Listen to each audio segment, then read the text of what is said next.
So for the next part of my presentation, there is a video that I would like to show, and I thought this video was very deeply connected to the poem, and I'm going to go ahead and show it to you.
So when I had first initially found this video, I had thought it connected very deeply with the poem, in the sense that it is, first off, a flower similar to the garden that William Blake was describing, even though in the video the flower has no color.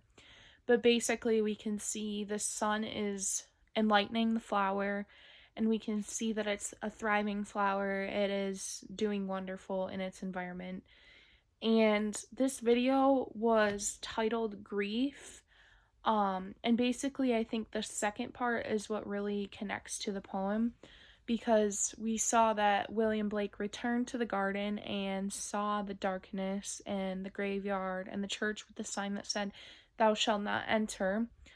And I think that the second part of the video, after we see the darkness shine upon the flower, really describes grief, in the sense that after you lose someone you love, you feel a sense of darkness. And similar to the way the flower was thriving, the flower started to deteriorate. It started to get worse in its condition as soon as the darkness was brought upon it. And after we see that, we start to see the flower wither, similar to the way you feel sadness, you feel emptiness after you lose someone you love.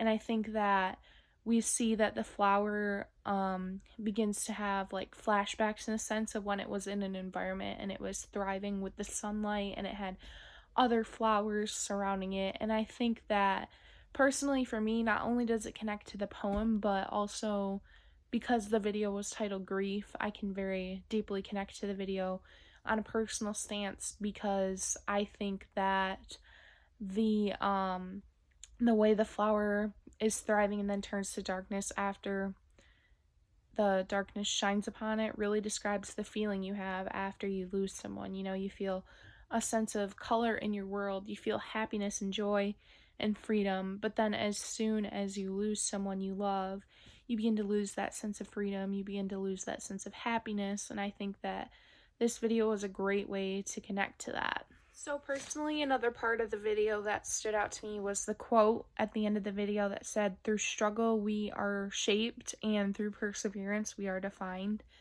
I think that this greatly connects to when you lose someone. It's a struggle to be able to go through it, but in the end you will be able to be a stronger person. You'll be able to feel that emotion of loss. And I think through perseverance we're defined. I think showing perseverance is something that we can all struggle with, but in the end, if we do show that perseverance, we begin to become better people, and we begin to, in a sense, thrive and be able to go through struggles better. And I was honestly going to ask the question, what does this quote mean to you? And this is what the quote meant to me.